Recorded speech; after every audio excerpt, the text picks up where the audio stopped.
알겠습니다. 다음은 김영민 의원님. 네, 남양주병 김영민입니다. 법무부 차관님, 네. 네, 12월 10일 날 명태균 씨의 황금폰이 압수가 됐어요. 알고 계시죠? 네네. 근데 그 이후로 황금폰과 관련된 수사가 거의 진행이 안 되는 것 같습니다. 지금 디지털 포렌식에서 분석 중에 있고. 분석 중이에요. 예. 자, 지금 창원지검에 파견됐던 검사들이 상당수가 복귀했다는 얘기가 들리는데 복귀한 거 맞습니까? 아닙니다. 그 상당 부분은 계속 남아 있어서 파견 네. 연장을 통해서 계속 수사를 하고 있습니다. 네, 몇 명이 파견됐고 몇 명이 복귀했는지 체크해서 따로 보고하십시오. 예, 그렇게 하겠습니다. 네. 그리고 내란 특검법에 대해서 최상목 권한대행에게 제의 요구해야 됩니다라고 건의했어요, 안 했어요? 그 부분은 이 정부 국무위원들 등을 비롯해서 답변 빨리 하십시오. 예, 여러 위원님들 의견을 모아서 종합적으로 결론 내린 것으로 아니, 말씀드릴 법무부 수 있습니다. 차관이 건의했냐고요? 구체적으로 제가 어떤 내용으로 건의했다라는 거는 말씀드리는 건 맞지 않는 것 같습니다. 왜 얘기를 못 합니까? 건의 안 했다는 얘기네요. 그렇게 이해하겠습니다. 건의했으면 건의했다고 하지 왜 얘기를 못 해? 그 전에는 건의했다고 다 얘기해놓고 왜 이번에만 건의했다고 얘기를 못 합니까? 아니, 건의 안 했으니까 그런 거죠? 아닙니다. 기본적으로 자, 문제점에 그리고- 대해서는 다 말씀을 드렸고. 건의 안 했잖아요. 그런데 제의하라고. 맞죠? 아닙니다. 그렇진 않고. 그럼 건의했습니까? 문제점에 대해서는 제의 지적을 요구하셔야 했습니다. 됩니다라고 건의했어요. 그러면? 문제점에 대한 지적을 했고 제의 요구 결정 자체는 제가 결정 단독으로 할 수 있는 건 아니기 때문에 네. 여러 PPT 의사를 모아서 보여주시죠. 한 것으로. 그 부분은 더 확인해 보겠습니다. 함부로 거짓말하시면 안 됩니다. 자, PPT 보여주세요. 마은혁 헌법재판관 미임명에 대해서 지금 권한쟁의 심판 중이잖아요. 맞습니까? 네. 근데 최상목 권한대행이 이런 얘기를 해요. 위헌 결정이 나오더라도 곧바로 임명하지 않고 법무부와 법제처와 추가 검토를 하겠다. 법무부가 이거 추가 검토할 권한이 있나요? 뭐 기본적으로 추가 검토할 겁니까? 요거 오면? 아직 구체적인 사안에 대한 결정이 이루어지지 않았기 때문에 거기에 대해서 그걸 전제로 말씀드리는 건 맞지 않습니다만 기본적로는 네. 이 법무부의 위치라는 것이 어떤 국정 운영에 있어서 권한대행이 이렇게 법적인 얘기했는데 검토 안 할 거예요? 법적인 측면에서 조언을 할 수 있기 때문에 네. 필요한 하지 부분에 대해서 마십시오. 할수 있다고 그런데 보입니다. 하면 안 됩니다. 다음 페이지 보여주시죠. 헌법재판소법을 좀 보면서 얘기하십시오. 헌법재판소법에 뭐라고 돼 있어요? 권한쟁의 관련해서 헌법재판소가 66조 2항입니다. 헌법재판소가 부작위에 대한 심판 청구를 인용하는 결정을 한 때에는 피청구인은 결정 취지에 따른 처분을 하여야 한다. 법무부한테 물어봐서 한다가 아닙니다. 법제처에 물어봐도 안 되고 해야 됩니다. 이게 안 읽혀요? 해석이 안 됩니까? 그 다음 뭡니까? 67조 결정의 효력. 헌법재판소의 권한쟁의 심판의 결정 모든 국가기관 지방자치단체를 기속한다. 법무부도 기속되죠? 네, 그렇습니다. 예. 예. 조언하지 마시고 바로 임명해야 됩니다. 다만 여기서 말씀하신 조언이라고 하는 것은 일부분 결정이 없지만 어떤 내용의 네. 결정이 네. 이루어지 알 수 없기 때문에 여기에 대해서 지금 말장난하지 마시고요. 헌재에서 인용했으면 바로 곧바로 임명해야 된다고요. 지금 명확하잖아요. 법조문상. 그 권한대행의 네, 취지는 그만 말씀하십시오. 그 법원행정처장님, 지금 예. 제가 얘기한 말씀드린 이 해석이 무리한 해석입니까? 위원님의 취지는 충분히 이해하겠습니다. 다만 이제 이런 부분에 대해서 여러 가지 이제 논란이 이루어지고 있기 때문에 저희들 입장에서는 모든 곤란하시다는 사건들이 거죠? 재판 중에 있는 사안에 대해서는 법원의 법칙에 따라 잠깐 예, 바꿔볼게요. 대법원에서 어떤 판결을 내렸어요.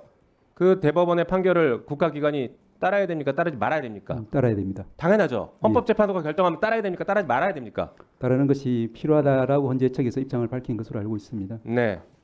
법원행정처도 따라야 된다는 입장을 밝힌 것으로 이해하겠습니다.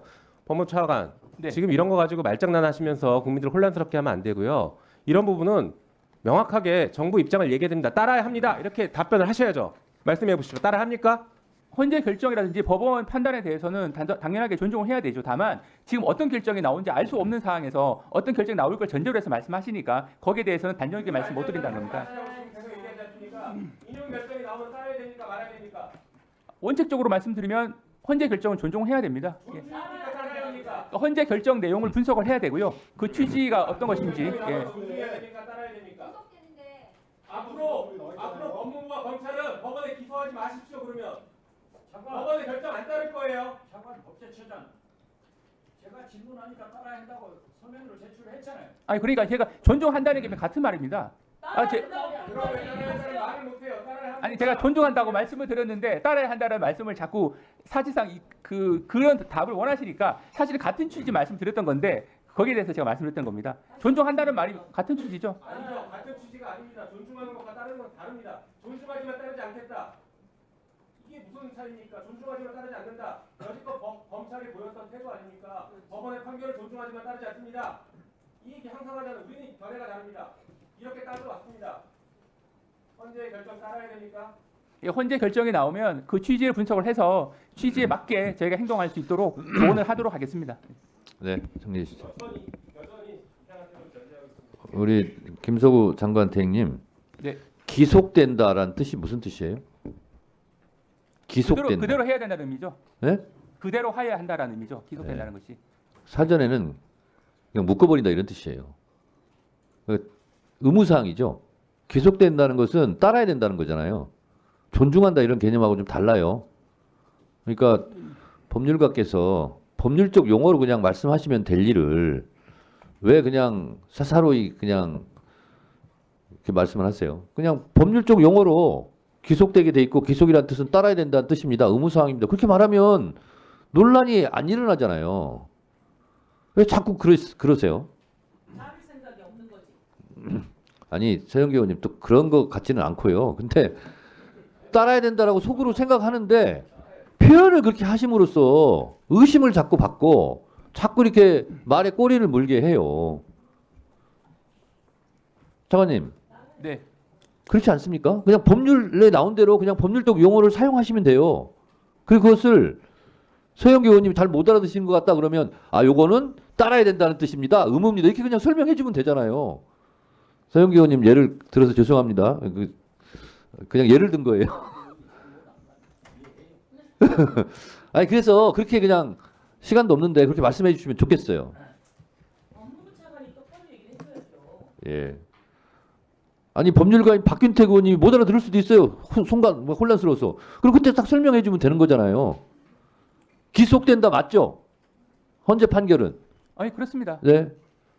간단하잖아요.